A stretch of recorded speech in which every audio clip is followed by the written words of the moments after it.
Eleanor felt her blood run cold when she opened her diary and saw a message written in red ink that she hadn't written. The sentence read, "I prefer your tea with less sugar." At that moment, she had the terrible certainty that she wasn't crazy or losing her memory. Someone had a key to her house and entered while she slept, just to watch her. Looking through the crack in the window, she saw the new neighbor standing in the dark, staring intently at her as if he knew exactly what she had just read. Desperate, she ran to the police to beg for help, but the officer only laughed and said it was just a phase, sending her back into danger. Now she is alone at home. The lights have just been cut off, and the back door handle has begun to turn slowly. Tell me where you're watching this story from.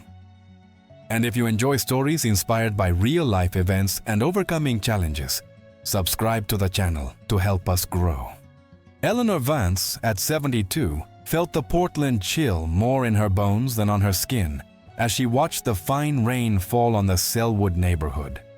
Her hair, once a grayish blonde, was now almost entirely white, thin and tied in a loose bun that she rarely undid in her solitary routine.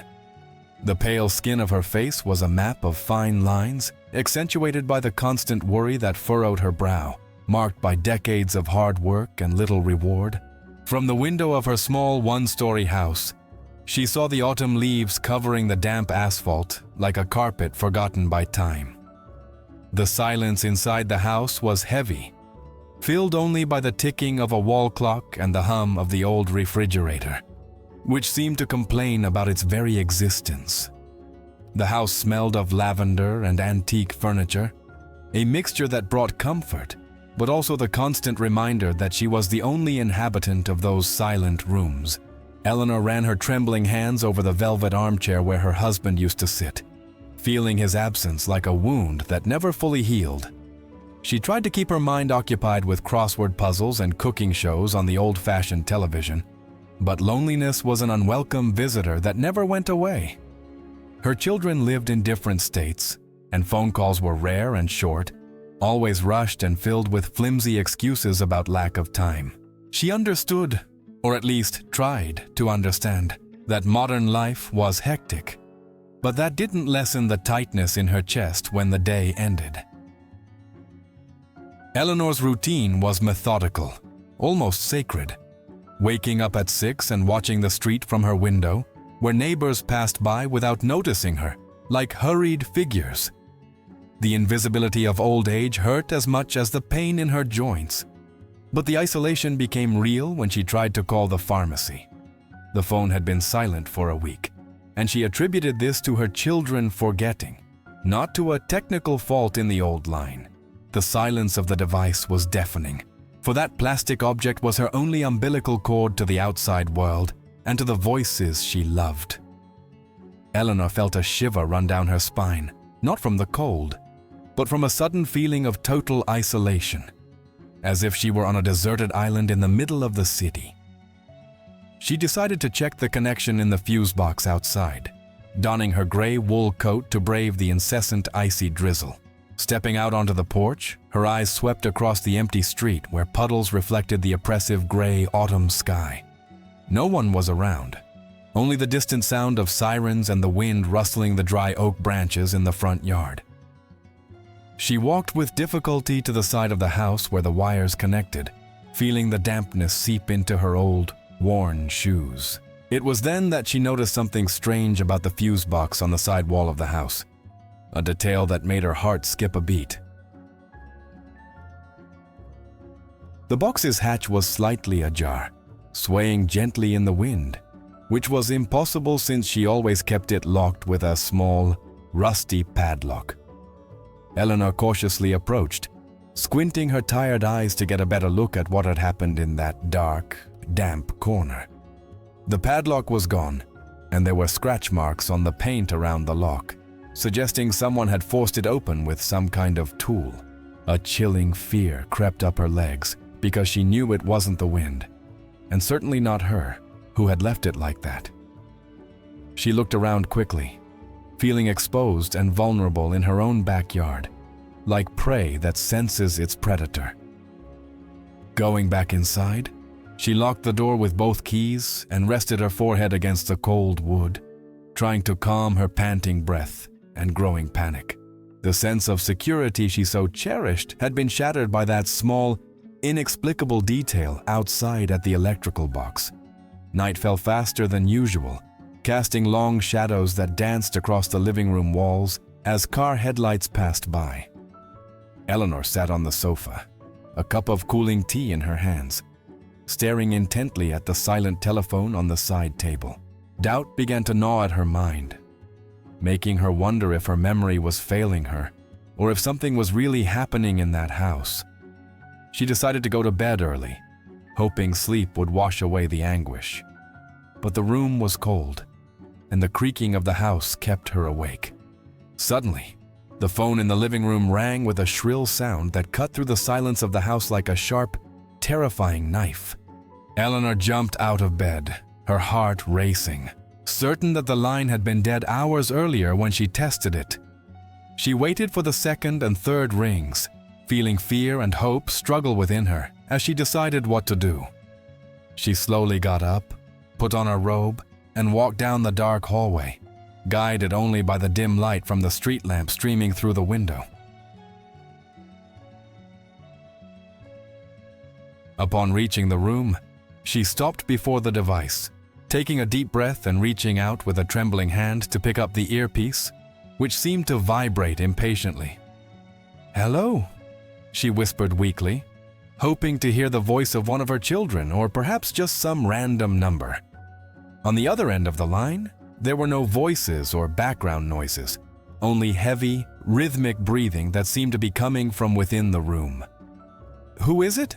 What do you want?" she asked a little louder, trying to show a courage she didn't feel at that moment. Her breathing caught for a second, and then a whispered, distorted voice said something that made Eleanor's blood run cold. "I see you fixed the porch light, Eleanor," the voice said before the line dropped and went silent again as if it had never rung. The phone slipped from her hand, hitting the floor with a dull thud as she stared out the front window in terror. She hadn't fixed any light, and the realization that she was being watched very closely hit her violently and clearly. The nightmare wasn't just in her head, it was outside, looking in, studying her every move. The problem began subtly in the following days, transforming Eleanor's tranquility into a grueling psychological game. First, the mail started disappearing from the mailbox, including important bills and a birthday card from her sister that never arrived. Then, small objects vanished from inside the house. Things of no commercial value but with immense sentimental value, like a silver brooch that belonged to her mother. Eleanor turned the entire room upside down, emptying drawers and looking under the bed, crying in frustration at not finding the object anywhere. She began to doubt her own sanity, wondering if age was finally taking its toll on her once sharp memory. But she had always been methodically organized and knew exactly where she left everything in her spotless house. The television remote disappeared on a Tuesday and reappeared 2 days later in an unlikely place inside the flower box in the kitchen. Eleanor held the object, soiled with white flour, her hands trembling with anger and fear at the same time at this bizarre situation. This wasn't forgetfulness, it was someone playing with her, moving the pieces of her life to make her seem crazy in her own eyes. The invasion wasn't physical, it was mental, designed to make her question her own reality and competence within her own home. Eleanor began writing everything down in a black hardcover notebook, her handwriting trembling but determined, trying to find a pattern. That notebook became her anchor, physical proof that the silent chaos settling into her routine wasn't a figment of her weary imagination. She recorded times, dates, and detailed descriptions of every object that disappeared or was moved from its place in her house, like a war diary. The feeling of being watched became constant, causing her to keep the curtains closed even on the rare sunny days. The house that should have been her refuge was transforming into a prison where every shadow seemed to hide a real threat. Physical and mental exhaustion began to show on her face with deep, dark circles under her eyes and a sickly pallor. One afternoon, returning from the market, dragging her shopping cart, Eleanor noticed that the porch light was on in broad daylight, something she would never do. She rushed inside, checking the switches with her heart in her mouth. But everything seemed normal except for the lamp shining outside like a warning sign for anyone who wanted to see. Trembling, she grabbed her notebook and, while recording the incident, noticed a terrifying pattern that sent chills down her spine. The events always occurred when she left for her quick trips to the market at the same times, suggesting that the observer was not random, but someone who studied her steps with malicious dedication and knew her routine better than she did herself. Determined to confirm her suspicions, Eleanor placed an inconspicuous piece of tape on the back door and went out pretending to go to the bakery, only to keep watch from afar, hidden behind a tree. Nothing happened, and upon returning to find the tape intact, she let out a sigh of frustration mixed with relief, thinking it was just her mind playing tricks on her due to loneliness. She tried to relax by making tea, but upon opening the sugar bowl, the laughter died in her throat instantly. Buried among the white grains was her mother's butterfly brooch, which had disappeared weeks ago, clean and shiny, deliberately placed there to be found at that very moment. The shock was so violent that the cup slipped from her fingers, scattering tea and shards across the kitchen floor as she stared at the object in disbelief. There was no rational explanation other than the terrifying certainty that someone had a key to her house and was toying with her sanity, coming and going as they pleased. With her hands cut by the shards, she rushed to her notebook, trying to record the horror, but found something written on the last page that wasn't her handwriting. In large, aggressive red letters, a message read, "I like your tea, Eleanor, but I'd prefer it with less sugar next time." The intruder could read her thoughts and was in complete control of the situation. Suspicion immediately fell on the only new face in the neighborhood, Mark, a 40-year-old neighbor who had moved into the house next door 6 months earlier and was always overly solicitous. He had a wide smile that never reached his attentive brown eyes, which seemed to know too much about her life and her solitary hours. Mark was always in the garden when she went out, making trivial comments that hid an alarming subtext of constant surveillance. "No, I saw that you changed the living room curtains. They look great," he said once. But the problem was that those curtains were in the back where he shouldn't have any view of the street, which proved that he was spying. His presence became suffocating, like one afternoon when he silently appeared behind her while she was sweeping the porch, making her jump in fright at his furtive approach. He insisted on finishing the job, picking up the broom and taking the opportunity to peek inside the house with predatory curiosity, asking if she had lived alone for a long time. Eleanor lied, saying that her children visited her often, but his mocking look made it clear that he knew the truth about her loneliness. He saw the empty house and the parked car. He knew she was unprotected and used this information to psychologically surround her day after day. Eleanor began living in the shadows, closing the curtains to avoid his gaze. He would spend hours standing in the yard, observing her house like an animal stalking its prey. The psychological pressure reached its peak when he knocked on the door, holding a plate covered in aluminum foil, aggressively insisting that she open the security door. "I made a pie, especially for you. Just open it a little," he said, his face pressed against the bars and his eyes scanning the room behind her. Her refusal transformed the feigned kindness into a cold expression, and Eleanor realized then that he was not just a curious neighbor but a real threat, waiting for an opening to enter. His insistence turned the gesture of kindness into a veiled threat, causing Eleanor to take a step back. "Leave it on the balcony, please. I'll pick it up later," she said firmly, trying to set a limit. Mark stood there for far too long, the smile slowly fading from his face. transforming into a cold expression. "All right, Eleanor, we don't want you to get sick, do we?" he said, finally placing the plate on the ground. Before turning his back, he glanced at the door lock as if assessing its strength.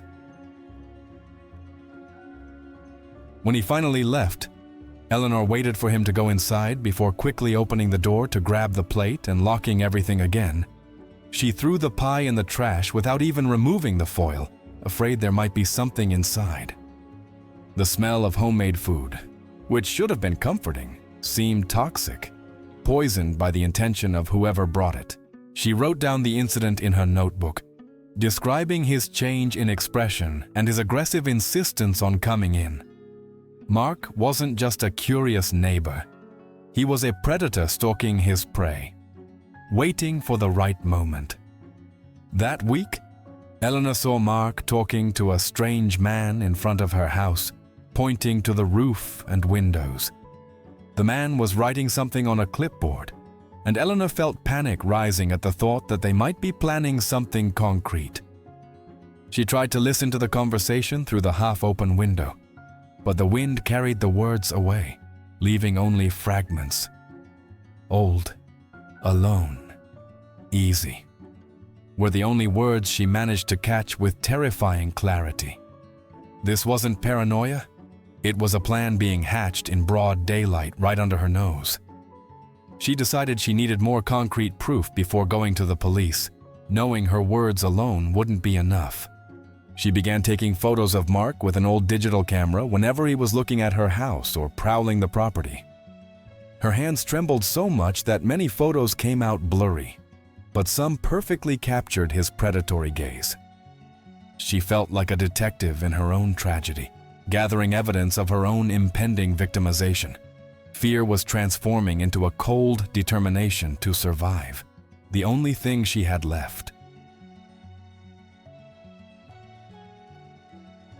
On a rainy afternoon, Mark intercepted her as she was taking out the trash, grabbing her arm with unnecessary force under the pretense of helping.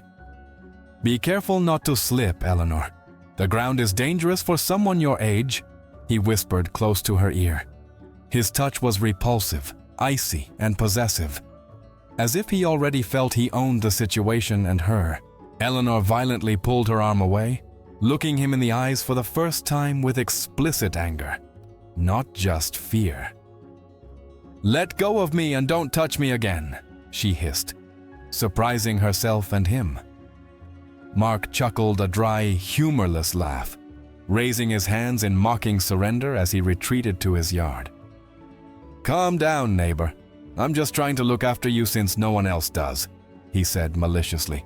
That sentence was the final confirmation that he knew of her loneliness and was using it as a weapon against her. Eleanor entered the house trembling, locking the door and leaning against it, feeling the hot tears streaming down her face. She knew that time was running out and that the game of cat and mouse was about to end violently. Fear became concrete when she found the back door ajar on a cold November morning, the wind rustling the wood. Nothing seemed to have been stolen at first glance, but the feeling of rape left her breathless and dizzy. The peace of her home, the only sanctuary she had left, had been definitively and irreversibly shattered that morning. The cold that seeped in through the crack wasn't just from the weather, but the cold of a stranger's presence in her space. She hadn't heard anything during the night, which made everything even more terrifying and silent.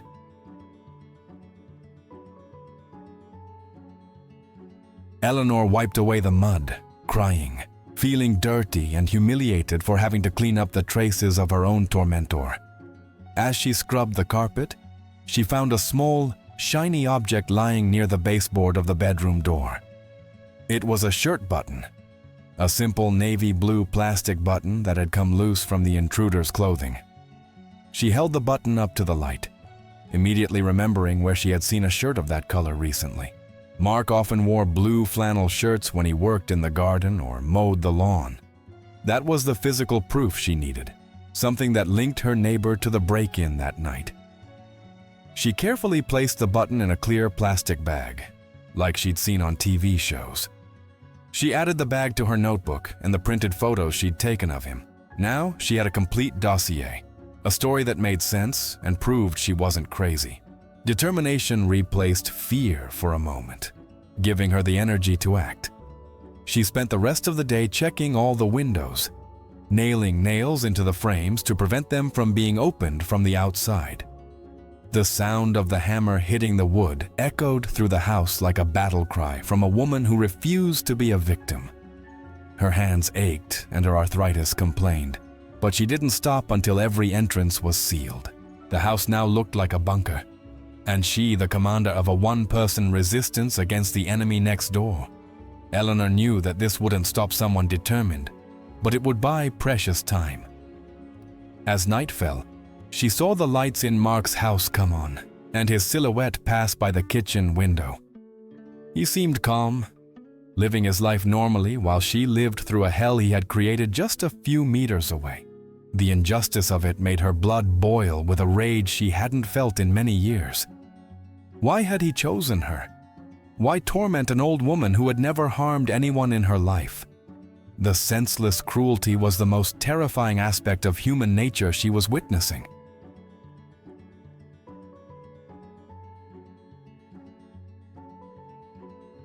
Suddenly, the light on her porch flickered 3 times in quick succession, a code she didn't understand but knew was a signal from him. He was playing with the electricity again, showing that her locks and nails couldn't stop his control over the house. Eleanor ran to the window and screamed into the darkness. "I know it's you, Mark. I know." Her voice came out hoarse and desperate, lost in the night wind with no answer from the other side. The silence that followed was worse than any scream, confirming that he heard her and was amused. She returned to the sofa, clutching her notebook, feeling small in the face of the enormity of the danger she was in. She knew she couldn't spend another night there like that, waiting for his next move, which would be fatal. She needed official help. She needed someone with a badge and a gun who believed her and would stop that man.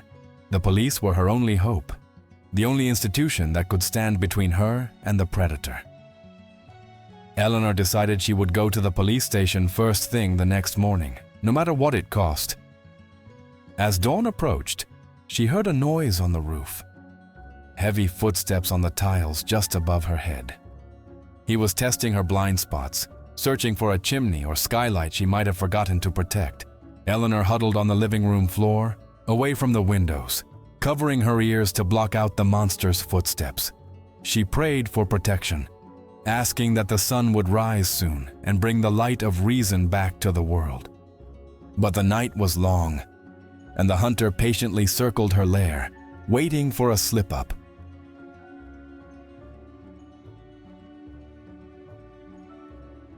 When the sun finally rose, dispelling the shadows and the immediate terror, Eleanor got up, her body aching, but her mind resolute. She dressed in her best clothes, trying to appear respectable and sane for the authorities she was about to meet. She grabbed her bag, put in her notebook, the button, and the photos, double-checking everything. Before leaving, she glanced at the neighboring house, which seemed innocent in the morning light. But she knew the truth. Eleanor took a deep breath, opened the door, and walked to her car, knowing this was her last card to play. With her notebook in hand, a collection of weeks' worth of strange incidents and precise dates, Eleanor drove her old Buick to the East Precinct Police Station. The steering wheel felt enormous in her thin hands, and the city traffic made her nervous and hesitant. The place smelled of reheated coffee and cheap disinfectant, a mixture that churned her stomach, empty with anxiety. She waited for almost an hour, sitting on a hard wooden bench, watching police officers rush by with indifference. No one seemed to notice the elderly woman huddled in the corner, clutching a purse as if it were a treasure. Finally, she was called to the counter and attended to by a young police officer with a bored expression even before she began to speak. His badge read, "Officer Miller." and he didn't even look her in the eye as he typed something on the computer. She explained everything, her voice faltering, trying to be concise and clear, pointing to her notes with a trembling finger. "It was the neighbor, I'm sure. He broke into my house while I was sleeping," she said urgently. The officer stopped typing and looked at her with a barely disguised expression of skepticism, sighing. Mrs. Vance, are you sure it wasn't the wind? Old houses make noises all the time," he said condescendingly. Eleanor felt her face burn with indignation as she opened her notebook to the page where she had pasted the blue button found on the carpet. "And this? A button from his shirt in my room?"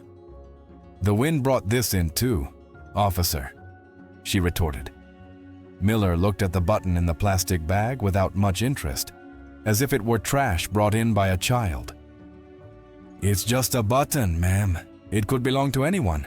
It could be yours," he said dismissively. Eleanor tried to show the blurry photos of Mark watching the house, insisting there was a clear pattern of stalking. "He knows my schedule. He messes with my lights. He comes into my house to move things around," she listed desperately. The police officer scratched his head, looking more concerned with the clock on the wall than with her safety. "Look, neighbors look at each other. It's normal. There's no crime in looking at the house next door, Mrs. Vance," he explained bureaucratically. To him, it was just a dispute between elderly neighbors, something of no real importance. "I'm not making this up. He left a note in my notebook. He wrote it with my pen," she almost screamed, opening the page to the message. The officer read the sentence about the sugar and frowned, but not in the way she expected or needed.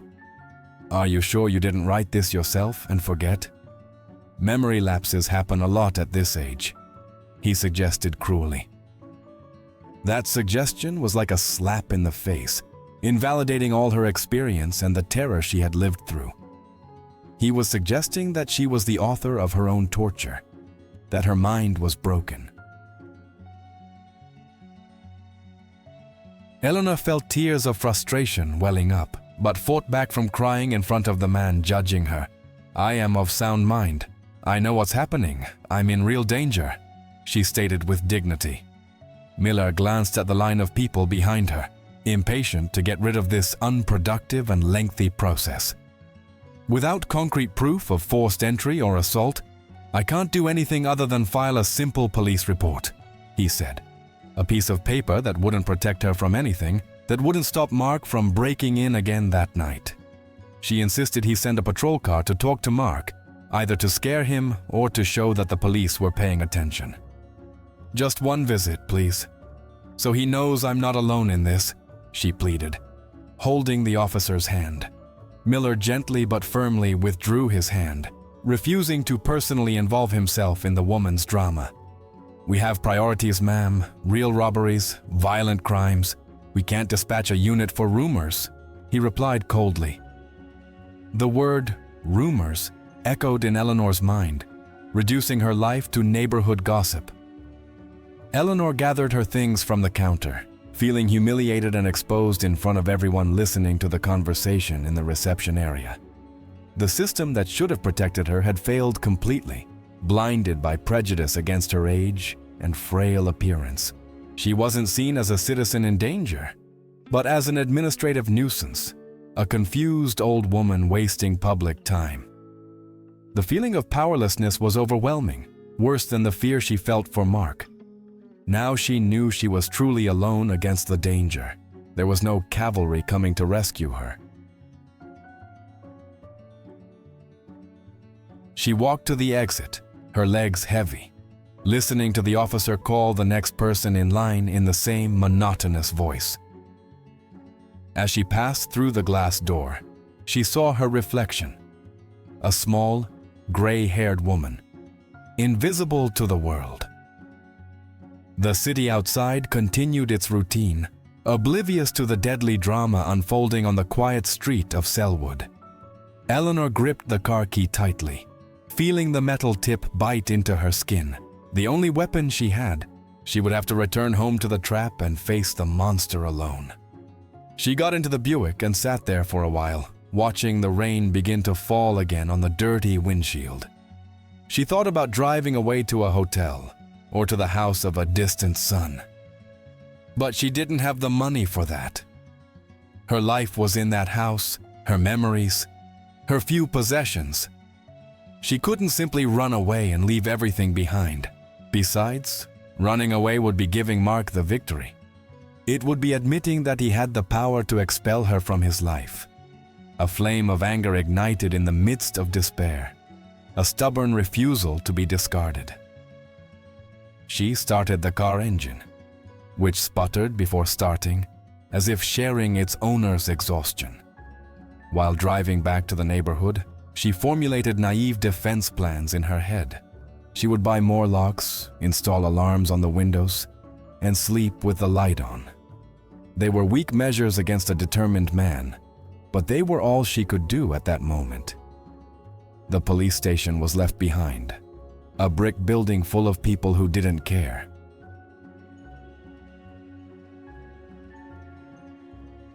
She walked to the exit, her legs heavy, listening to the officer call the next person in line in the same monotonous voice. As she passed through the glass door, she saw her reflection, a small, gray-haired woman, invisible to the world. The city outside continued its routine, oblivious to the deadly drama unfolding on the quiet street of Selwood. Eleanor gripped the car key tightly, feeling the metal tip bite into her skin. The only weapon she had. She would have to return home to the trap and face the monster alone. She got into the Buick and sat there for a while watching the rain begin to fall again on the dirty windshield.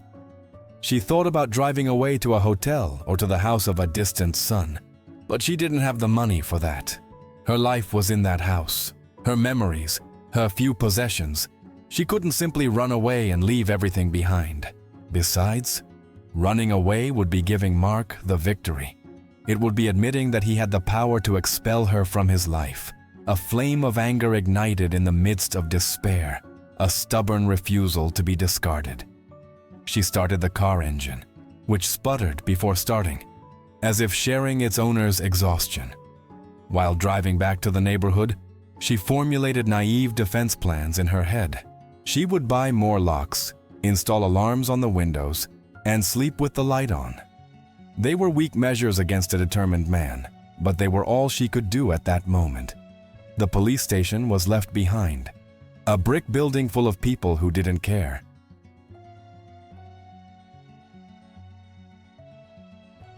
As she turned the corner of her street, her heart raced when she saw the police car parked not in front of her house, but at Mark's. For a second, hope glimmered. Had Miller changed his mind and sent someone? She sped off, stopping the car in the driveway and getting out quickly in the light rain. But as she approached, she saw Mark chatting amicably with the police officers, laughing and gesturing in a relaxed way. He knew the officers. They seemed like old friends exchanging jokes in the middle of the afternoon. The policeman flipped through the notebook with disinterest on the counter of her mind, the memory of rejection still burning vividly and painfully. He looked at Eleanor, at her white hair and wrinkled hands, and a condescending smile appeared on his lips in the recent memory. "Madame," he said, pushing the notebook back to her on the counter of the mental police station she couldn't escape. "No one will believe someone your age. You probably forgot where you put things. Go home." The words hit her like stones thrown by someone who should have defended her.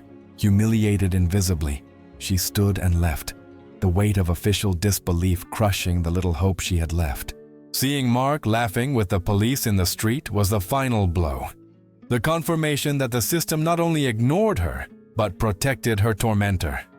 He waved at her when he saw her, a cynical and triumphant wave, while the police didn't even look at her. They only saw a nice guy, a helpful neighbor, and she was the crazy old woman next door.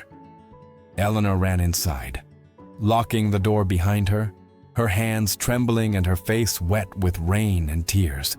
The feeling of injustice was so strong that it caused physical nausea, a knot in her stomach that wouldn't go away.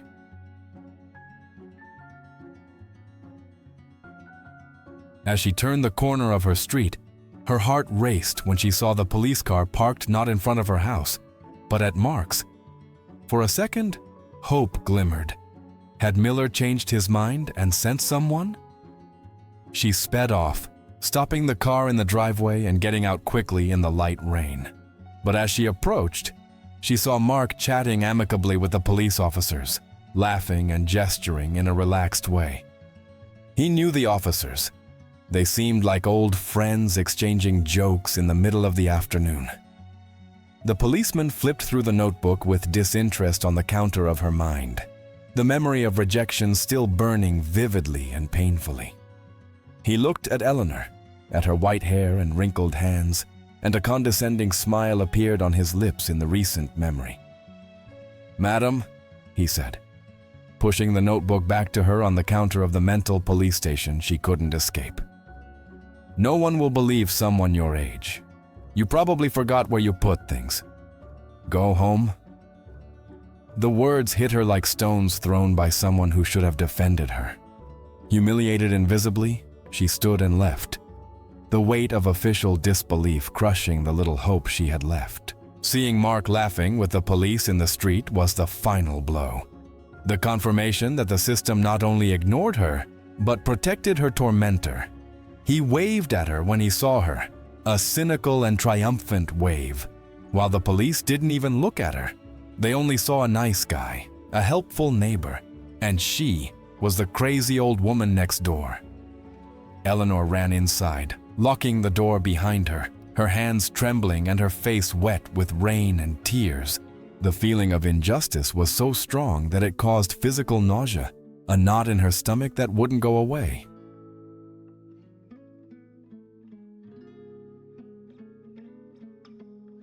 She stood with difficulty, wiping away tears and straightening her posture, feeling a new, cold energy take hold of her. She went to the kitchen and grabbed the sharpest steak knife she had, gripping the wooden handle tightly. It wasn't the ideal weapon, but it was what she had, and she wouldn't go down without a fight, without leaving marks. If Mark came in that night, he would find prey that bites back, not a passive victim. She began to plan not how to defend herself anymore, but how to survive at any cost. Afternoon faded, bringing with it long, menacing shadows that heralded the arrival of the dreaded night. Eleanor checked the locks for the 100th time, testing each window and door with maniacal obsession. She turned off the house lights, remaining in the darkness to better see what was happening outside without being seen. She sat in the armchair facing the back door, the knife in her lap, her eyes adjusting to the darkness. The silence was absolute, broken only by the sound of her own breathing and the wind outside. Suddenly the phone rang again, the sound exploding in the darkness and making her heart almost stop. She let it ring. She wasn't going to answer. She knew who it was and what he would say to terrify her. After 10 rings, the phone stopped and the silence returned, even heavier and more charged with tension. Then she heard a subtle sound of metal scraping against metal coming from the front door lock. Someone was testing the key, a key they shouldn't have, but they did.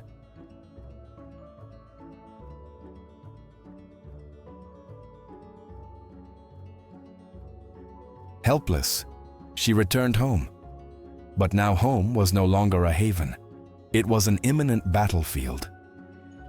The journey back seemed to last an eternity, each second stretched by fear and the anticipation of confrontation. Every passing car, every person on the sidewalk seemed a potential threat, an accomplice of the man beside her. The policeman's phrase echoed in her mind, "Someone your age," like a sentence condemning her to irrelevance. She was reduced to a stereotype, a senile old woman whose worries were merely the delusions of a weary mind. Upon entering the house, the feeling of insecurity was suffocating. The air seemed thin. She locked the door and windows, but she knew the locks couldn't protect her from the world's indifference or human malice. That's when the house lights flickered and went out completely. plunging everything into total and absolute darkness, followed by the unmistakable sound of glass breaking in the back. That night, despair gripped every inch of the dark house, as Eleanor Vance huddled in the living room armchair, trembling uncontrollably. The sound of breaking glass in the back was followed by an even more terrifying silence, as if the house itself were holding its breath along with her. She pushed the heavy armchair against the living room door, creating an improvised barricade that she knew would be useless against real brute force. The darkness was absolute, as the power had been cut off, and only the pale moonlight filtered through the gaps in the closed curtains. She gripped the kitchen knife with both hands, the point facing the hallway door, anticipating the attack that seemed imminent with each passing second. But the physical attack didn't come, only the sound of heavy footsteps circling the house outside, dragging themselves across the gravel like an animal stalking its cornered prey. Mark was toying with her, savoring the fear he knew he was causing on the other side of the thin wooden walls.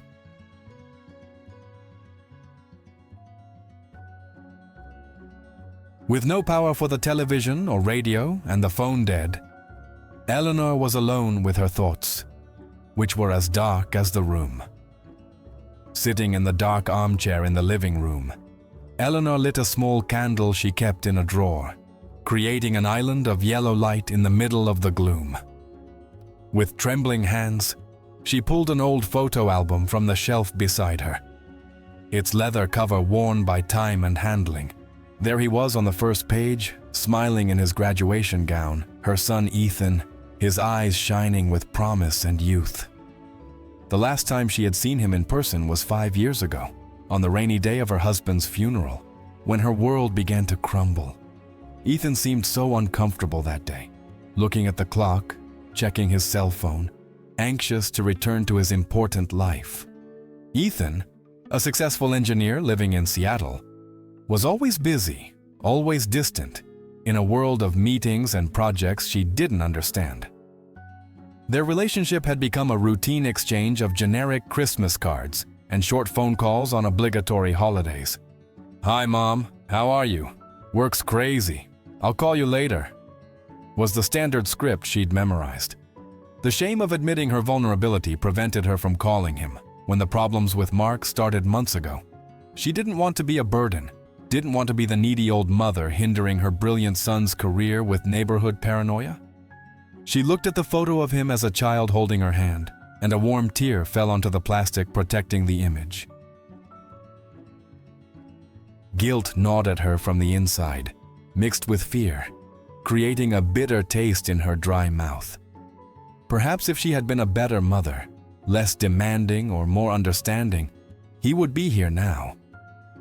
She ran her fingers over his face in the photo, trying to feel some connection through the time and distance she herself had helped create. The wind howled outside, making the windows vibrate in their frames as if to warn her that danger was still there. She imagined Ethan receiving the news of her death, perhaps feeling a brief pang of remorse before selling the house and moving on. This thought hurt more than Mark's threat, because it meant that her existence no longer mattered to anyone. The hours dragged on with torturous slowness, marked only by the melting wax of the candle dripping onto the porcelain plate. Eleanor remained vigilant, every muscle tense, listening to every creak of the old house, waiting for the moment the door would give way.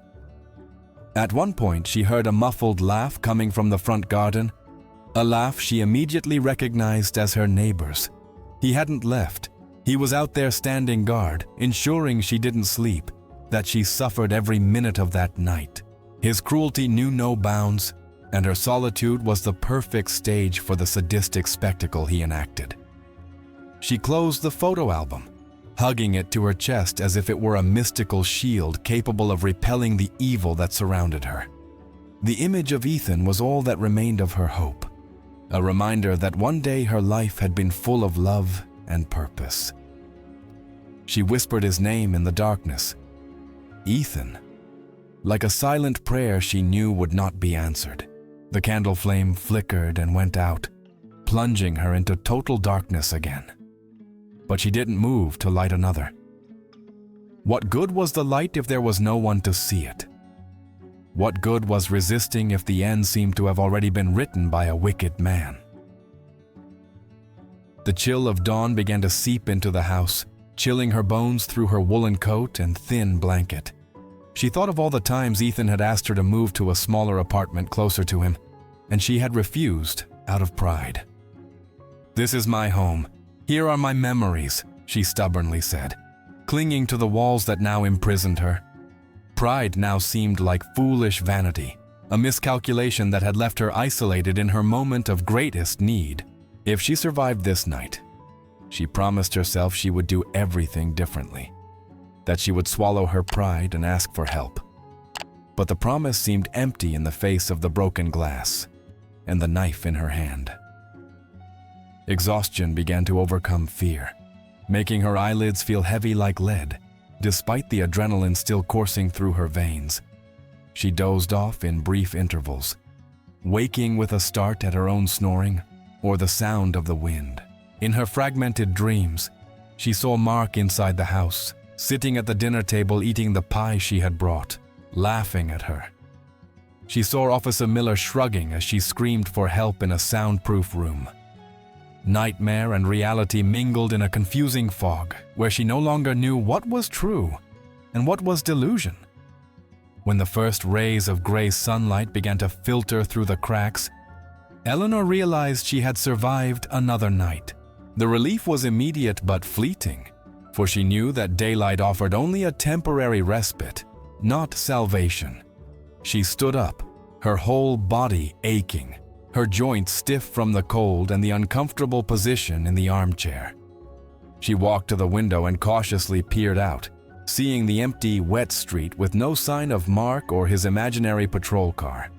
The house was intact inside except for the pantry window, which had been broken by a stone, not a body. She went to the kitchen, stepping on the shards of glass and the stone that lay on the floor wrapped in crumpled paper. Fearfully, she unwrapped the paper, expecting another written threat, another proof that he had been in control the whole time. The note simply read, "Sweet dreams, Grandma," written in letters cut from a magazine, a cheap horror movie technique. Eleanor felt a wave of nausea and threw the paper in the trash, refusing to give him the satisfaction of seeing her cry again. She made coffee on the gas stove since the electricity was still out, drinking the black, bitter liquid. The feeling of abandonment was palpable on that silent morning, where not even the birds seemed to sing in the conservatory. She looked at the still silent landline phone and realized she was completely isolated from the modern world and any help. The decision to go to the police had failed. The barricade was fragile, and her mind was at the limit of its resistance. She needed a miracle, something to change the dynamics of that perverse game before she broke completely. Eleanor washed her face with cold water, trying to erase the expression of terror that had settled on her features. She sat down again in the living room, staring at the front door, hoping something would happen, that fate would intervene somehow. She no longer had the strength to fight alone. Her reserve of courage had been exhausted the previous night. The photo album was still in her lap, open to Ethan's picture, the only colorful thing in that gray environment. She ran her hand over the image of her son once more, wishing he could sense through the photo the danger his mother was in. And then the silence of the house was broken by a sound she hadn't expected to hear so soon. The next day, the morning silence was broken by a firm knock on the front door, echoing through the empty hallway. It wasn't the hesitant knock of a delivery man dropping off a package and running off, nor the sneaky presence she feared on dark nights. It was a strong, decisive knock from someone who had no intention of leaving without being heard. Her heart racing, Eleanor walked slowly to the door, clutching her closed robe to her neck. She stopped halfway, paralyzed by the fear that Mark had decided to attack in broad daylight, tired of nighttime games. The knocking repeated itself more insistently, accompanied by a muffled voice that she couldn't immediately identify through the solid wood. Eleanor grabbed the broom handle she had left leaning against the wall as a weapon, gripping it with sweaty, trembling hands. She approached the door on tiptoe, trying not to make any noise that would give away her presence. "Who is it?" she asked, her voice faltering, trying to sound louder than she felt at that moment. There was no verbal response, only another sequence of rhythmic and authoritative knocks on the door. She peered through the peephole, but the lens was fogged by the morning dampness, or perhaps intentionally scratched on the outside. All she could see was a dark blur, a tall silhouette blocking the sunlight from the balcony. Panic rose in her throat. If it was Mark, he could break down the door at any moment, and she wouldn't stand a chance. But something about that silhouette, something about the posture of the shoulders, seemed vaguely familiar, stirring an old memory. Hesitantly, she turned the key in the lock with a loud click that sounded like a gunshot in the silence of the room. She opened the door just a crack, keeping the security chain engaged, ready to slam the door in the intruder's face. When the daylight illuminated the visitor's face, she held her breath in a gasp of utter shock. She hadn't expected to see that face there on her porch on a rainy Tuesday morning in Portland. It was Ethan, her son, who should have been in Seattle living his busy, distant life. Older, with a few gray hairs at his temples that she didn't recognize, but unmistakably him. He wore a stylish raincoat and looked tired, with dark circles under his eyes that strangely mirrored hers. He looked at her with an expression that mixed confusion and deep concern, analyzing his mother's aged face. "Mom? Why is the chain still on? Is everything all right?" he asked in the deep voice she missed so much. Eleanor couldn't answer immediately, her vocal cords locked by the overwhelming emotion of the moment. She quickly closed the door to remove the chain, her hands trembling so much that it took her precious seconds to manage it. When she finally opened the door completely, Ethan stepped forward and enveloped her in a tight, protective embrace. His scent, the smell of rain and expensive cologne, was the first real thing she'd smelled in weeks of nightmare. Eleanor collapsed into her son's arms, the tears she'd held back for so long exploding into convulsive sobs. She clung to his coat like a castaway clinging to a buoy in the middle of a raging ocean. Ethan stiffened for a moment, surprised by the intensity of her reaction, but soon held her tighter. Mom, what happened? Why are you shaking so much?" he asked, pulling her slightly away to look into her eyes. Eleanor tried to speak, but the words came out jumbled and nonsensical, mixed with uncontrollable crying. He guided her inside the house, closing the door with his foot and automatically locking it with the double bolts. Upon entering the living room, Ethan's eyes scanned the space, immediately noticing the barricade of furniture and the darkness.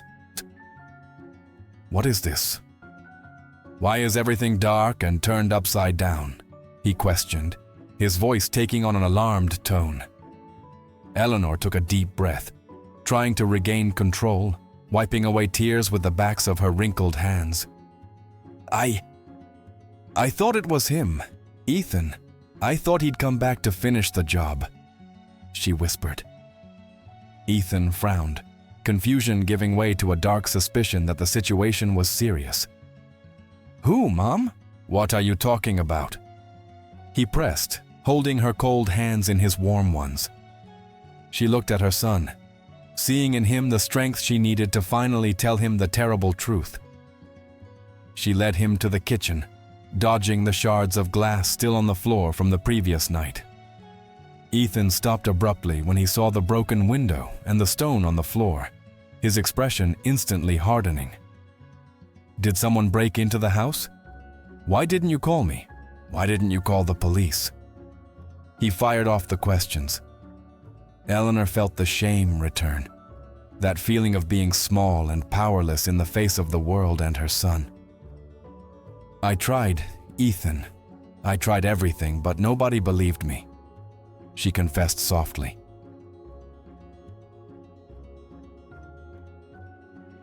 Ethan pulled up a chair for her to sit and began picking up the shards of glass with tense, irritated movements. He was processing the scene, piecing together the puzzle of what he had seen so far. The barricade, the fear, the glass. "Sit down, Mom. I'll make some tea and you'll tell me everything from the beginning," he ordered gently. He found the gas stove working and put the kettle on, ignoring the lack of electricity in the house. Eleanor watched her son take charge of the kitchen and felt an enormous weight lift from her shoulders. His presence filled the house, banishing the shadows that seemed to have taken over every corner. It was no longer just her and her ghosts. It was her and her son against whatever was out there. Ethan poured the tea into 2 cups, finding the ingredients even after years without visiting the house. He sat across from her at the small kitchen table, his eyes fixed on hers, demanding the truth. "Don't leave anything out, Mom. I want to know every detail about who did this to you," he said firmly. Eleanor took a sip of the hot tea, feeling the warmth spread through her chest and give her the courage to speak. She began to recount the disappearance of the letters, the objects moved under the porch light. With each word, Ethan's expression shifted from disbelief to understanding, and finally to a contained fury. He looked at his mother's bruised and trembling hands and saw there the cost of his own absence.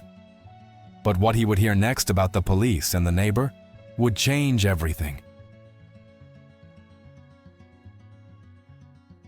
Ethan Vance, at 45, looked at his mother and saw what superficial phone conversations had concealed: extreme fragility and fear in her blue eyes. "Mom, I've been trying to call you for days. Your phone's been dead and your cell phone went straight to voicemail," he said, his voice choked with emotion. He hadn't come because of an explicit cry for help, but because of an intuition, an unsettling feeling that woke him in the middle of the night in Seattle. The image of the strong, independent mother he held in his memory crumbled before that frightened woman in the kitchen. Hearing her story, narrated in a trembling voice, anger overwhelmingly replaced his initial concern. He heard Mark talk about the silent intrusions, about the psychological terror she had been suffering alone for months. When she told him about the visit to the police station and Officer Miller's disdain, Ethan slammed his fist on the table, making the cups tremble. "They said it was all in my head, Ethan. They said I was old," she said, lowering her eyes in shame. He gently lifted her chin, forcing her to look at him firmly and lovingly. "You're not crazy, Mom, and they'll pay for every minute they made you feel this way," he promised. Eleanor stood up and went to the bedroom, returning with the notebook, the bag with the button, and the printed photos. She placed the dossier in front of Ethan as if presenting evidence to a judge awaiting a verdict. He leafed through the notebook, reading the meticulous notes, the dates, the times, and the cruel message about the sugar. He saw the blurry photos of Mark watching the house with that predatory smile that made Ethan's blood boil. He saw the physical proof of the neglect surrounding her and felt guilty for not having been there to protect her sooner.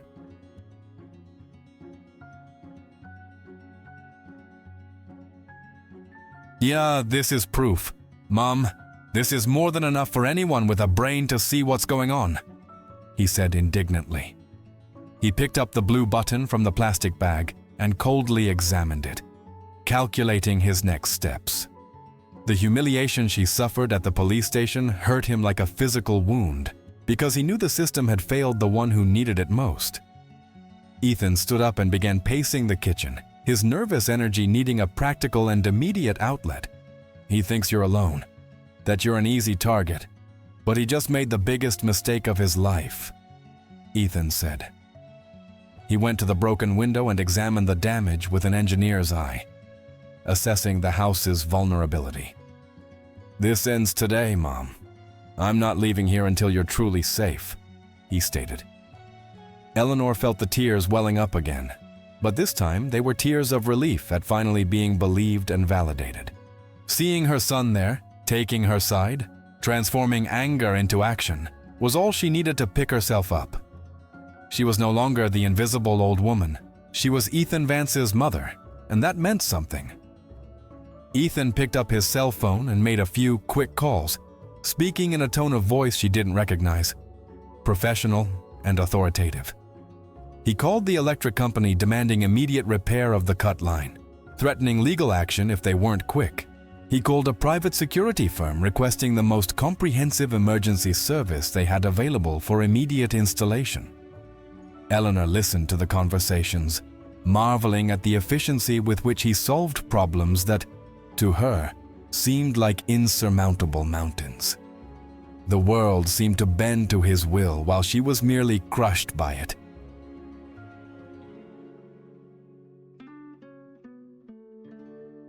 "But they'll be here in an hour to turn on the lights and in 2 to install the alarms," he informed her, putting his cell phone away.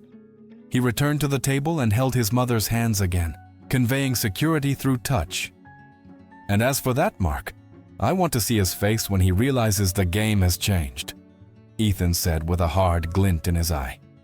He wasn't just defending his mother. He was defending the honor of his family, which had been cowardly attacked. Police negligence would not be forgiven, but the priority now was to secure the castle. During the wait, Ethan conducted a thorough inspection of the house, finding the other small acts of sabotage Mark had committed: stolen fuses, telephone wires cut with pliers, window latches deliberately loosened. Each discovery fueled Ethan's indignation and served as fuel for the war he was about to declare. He photographed everything with his modern cell phone, creating a high-resolution digital archive of the evidence. "He's meticulous, Mom. He's a sociopath who likes to play games." "But he left traces," Ethan commented. When the electricity finally returned, the house lit up, revealing more clearly the mess and dirt of the last few days. But the light also brought hope, dispelling the dark corners where Eleanor's fear hid.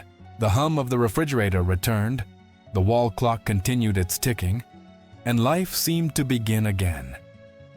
Ethan prepared a simple lunch for the two of them. Real food, not just toast and tea. They ate together at the kitchen table, talking about light things for the first time in years, avoiding talking about Mark for a moment.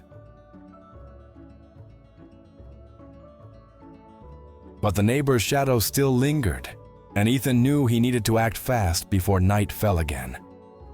He saw through the window Mark leaving the house, looking at Ethan's car parked in the driveway with curiosity and suspicion. "Is that him?" Ethan asked, observing the man in the flannel shirt standing on the lawn beside him. "Yes, it's him," Eleanor whispered, feeling her stomach churn at the mere sight of her neighbor. Ethan didn't look away, staring at Mark through the glass until the neighbor finally looked away and went inside.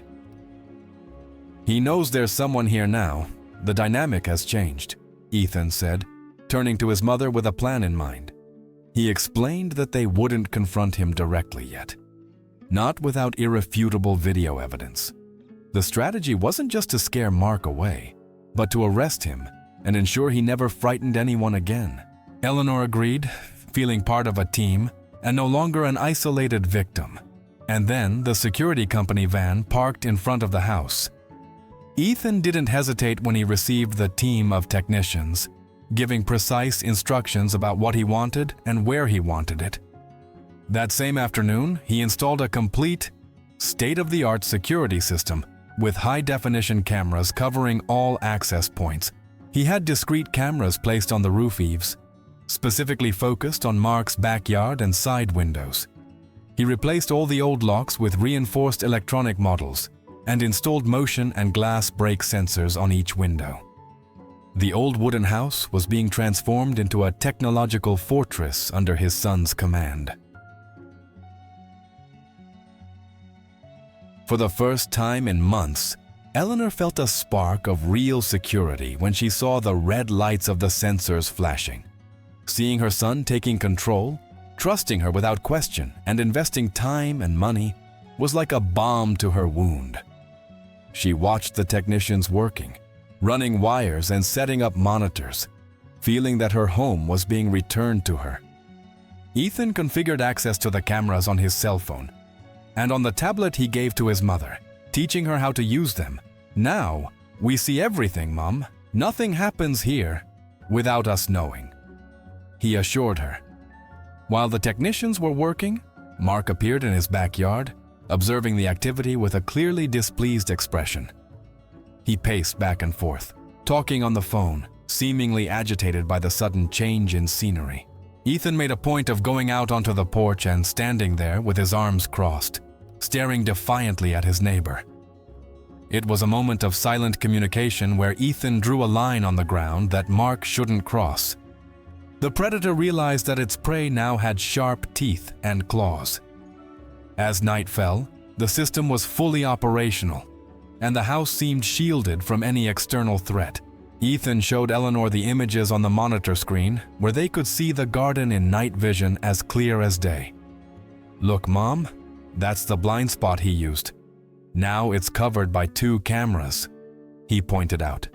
The feeling of being able to see the darkness without having to be in it was liberating for Eleanor, who smiled for the first time.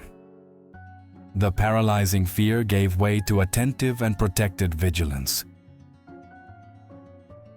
They dined with the lights on, unafraid of attracting attention, celebrating the small victory of that productive day. Ethan promised he would stay as long as necessary until Mark was behind bars where he belonged. He told her about his life in Seattle, about the divorce he hadn't told her, about the loneliness he also felt. That night became a moment of reconnection where mother and son lowered their guards and were honest with each other. The external threat served to unite what time and distance had separated. But Ethan knew Mark wouldn't give up so easily. The kind of obsession he had wouldn't end with a few cameras. He prepared the ground by leaving a visual bait, a basement window that looked unprotected but was full of sensors. They needed to catch Mark in the act. They needed a blatant example that the police couldn't ignore or file away.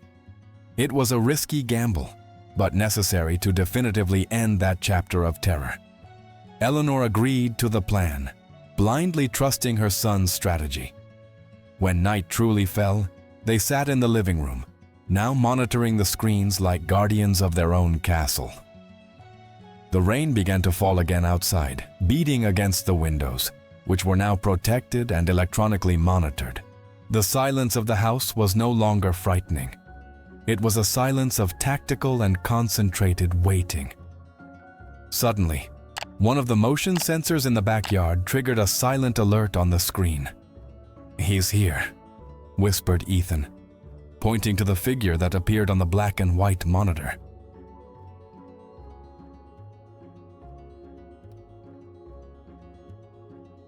Two days after installation, the camera system captured exactly what Eleanor already knew and feared to see. The crisp, high-resolution black and white images showed her neighbor Mark jumping over the low back fence. It was the middle of the night, and he moved with the arrogant confidence of someone who had done it many times without getting caught. He carried a small iron bar in his hand and walked toward the basement window, which seemed vulnerable. Eleanor held her breath at the sight of the monster on the screen, but Ethan's firm hand on her shoulder calmed her. Mark stopped in front of the window, looking around to see if he was being watched, oblivious to the discreet lens above him. He began to force open the back window, trying to pry open the old wood with the iron bar. The sound of the metal creaking was picked up by the sensitive microphones and filled the living room where mother and son watched. That was definitive proof. The crime in progress, recorded on high-quality video. Impossible to deny. Ethan recorded the clip, saving it to 3 different cloud services to ensure nothing was lost. "That's enough," Ethan said coldly, picking up the phone but not to immediately call 911. With irrefutable proof in hand, Ethan didn't go to the same precinct where Officer Miller worked. He knew the local system was tainted by laziness or incompetence and wouldn't risk his mother's safety again. He contacted a renowned criminal defense attorney in Portland he knew and activated his contacts. Together, they filed a formal complaint directly with the district attorney's office, bypassing the neighborhood bureaucracy.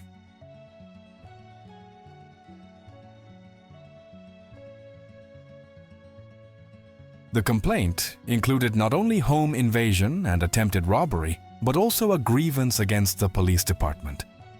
Ethan attached the video, photos, Eleanor's notebook, and a detailed account of Miller's negligence.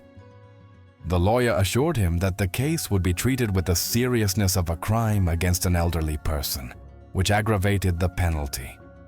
Meanwhile, Mark gave up trying to open the basement window and returned home, unaware that his fate was sealed. He thought he had failed that night, but in reality, he had just signed his own death warrant. The following morning, the atmosphere on the street changed drastically with the arrival of black cars and state officials. It wasn't your average patrol car, but serious investigators who had come to respectfully take Eleanor's statement. Ethan stayed by her side the entire time, ensuring she was treated with dignity and patience throughout the process. Eleanor recounted her story again, but this time, the listeners carefully noted every word and recorded everything. The video from the previous night was shown, and the investigators' expressions confirmed the seriousness of the situation. Mark was seen leaving his house to get the newspaper, completely oblivious to the legal siege closing in on him. When the officers crossed the street and knocked on his door, the color drained from his face instantly. Eleanor watched from her living room window, witnessing the exact moment her neighbor's arrogance crumbled into genuine fear.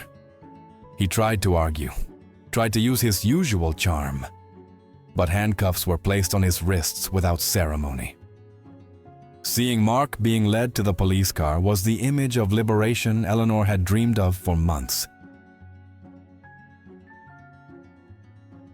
The district attorney personally called Ethan, assuring him that they would request Mark's preventive detention given his dangerousness and recidivism.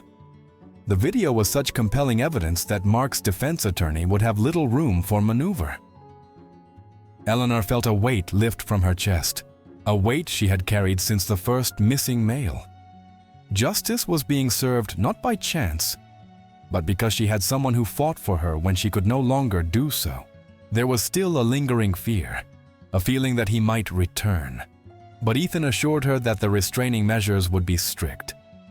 The house had become a home again, not a prison, with the cameras now serving only as a guarantee of peace. Eleanor looked at her notebook one last time before closing it definitively, ending that chapter of pain. She no longer needed to document her suffering. She could begin to live again. But the biggest surprise was yet to come, with the revelations about who Mark really was. The ensuing investigation revealed that Mark was a known criminal in other states under a different name. He had an extensive history of petty theft, fraud, and systematic harassment against elderly people living alone. He moved from city to city, choosing victims who seemed vulnerable and without family nearby to torment. He took advantage of the vulnerability of old age and the likelihood of not being taken seriously by local authorities. His profile was that of an opportunistic predator who derived pleasure from control and the fear of others. The evidence from Ethan's cameras was undeniable and connected Mark to other unsolved cases in the region with the same modus operandi. Eleanor's story, previously dismissed as senile confusion or paranoia, became the centerpiece of a federal case. Her testimony encouraged other victims, elderly people who had also been discredited and silenced, to come forward. The scandal exposed a systemic and dangerous flaw in how the local police handled complaints from the elderly. Officer Miller was suspended, and an internal investigation was opened to review all the cases he had dismissed. Eleanor saw her name in the newspapers not as a victim, but as the woman who helped bring down a serial killer. She felt a pang of pride seeing that her stubbornness and her notes had helped bring justice for many. Ethan was there reading the news to her with a satisfied smile that lit up his tired face. "You're a hero, Mom. You endured what many people couldn't," he said with genuine admiration. The narrative of crazy old woman was rewritten as shrewd survivor in the eyes of the entire community. The legal process moved quickly, with overwhelming evidence keeping Mark in jail without bail until trial. Eleanor's house ceased to be the target and became a point of reference for resistance in the neighborhood. Neighbors who had previously ignored her now stopped to greet her and apologize for their past indifference. The social shame shifted from Eleanor's shoulders to the community that had neglected her. But for Eleanor, the most important thing was not fame or revenge, but peace. Ethan remained in Portland, following every step of the process, ensuring nothing went wrong in the final stretch. He used his accumulated vacation time and leave to stay by his mother's side, making up for lost time. His presence in the house brought a new routine, a new life that Eleanor hadn't experienced in a long time. Mark's fear was replaced by the joy of having his son home, filling the rooms with life. The legal battle was won, but the emotional battle still needed care and time. On a quiet afternoon, the lawyer called to inform her that Mark had accepted a plea deal to avoid the maximum sentence by confessing to the crimes. He would be imprisoned for at least 10 years, enough time for Eleanor to live the rest of her days in absolute peace. The news was the definitive closure she needed to finally relax her tense shoulders. She looked at the garden, where the roses were beginning to lose their leaves for winter, and smiled. The monster was caged and the castle was safe, but now it needed to be renovated inside. Ethan's presence transformed the house in a way that no structural renovation or security system could. The oppressive silence that once screamed in Eleanor's ears was replaced by lively conversations and laughter. The sound of the television tuned to a news channel, and the smell of fresh coffee in the morning became the new soundtrack. Ethan took an extended leave of absence from work, determined to stay as long as necessary to heal the unseen wounds. They spent their mornings planning small improvements to the house, and their afternoons carrying them out together as partners. They repaired the garden gate, which had been jammed for years, carefully and patiently sanding and painting the wood. They organized the garage, removing boxes of old things that only accumulated dust and sad memories of the past. And more important than any physical repair, they talked about everything they hadn't spoken about in decades. Years of emotional distance dissolved into days of rediscovery and genuine, deep mutual support. Eleanor discovered that her son also felt lonely, and Ethan discovered his mother's resilient strength. "I missed you so much, Mom. I'm sorry for being away for so long," Ethan said on a rainy night. They sat in the now warm and bright living room, looking at old photo albums without the pain of nostalgia. "Life takes us far away, son. But the important thing is that you came back when I needed you," Eleanor replied, holding his hand. There were no hard feelings or recriminations, only mutual gratitude for being there safe and sound. Their relationship had risen from the ashes of trauma, stronger and truer than ever before. Eleanor started cooking again, making Ethan's favorite dishes that she hadn't made since he was a child. The house once again smelled of meatloaf and apple pie, smells that signified love and care. Ethan praised the food, saying that no fancy restaurant in Seattle compared to his mother's cooking. These small, everyday things were the true victory over the terror Mark had tried to instill. Life was conquering death. Joy was conquering fear, day after day. They also decided the house needed more life and adopted a rescued golden retriever named Buddy. The dog brought a chaotic yet joyful energy to the environment, barking at the squirrels and sleeping at Eleanor's feet. Having a guard dog who was also a loving companion gave Eleanor an extra layer of comfort. Ethan saw his mother laughing as she played with the dog in the garden and knew she was healed. Winter was approaching, but the house was filled with human and animal warmth. As Ethan's maternity leave began to end, they had a serious conversation about the future and possibilities. Ethan suggested she move in with him in Seattle, but Eleanor gently declined with a firm smile. "This is my home, Ethan. This is my place. And now I'm not afraid anymore," she stated.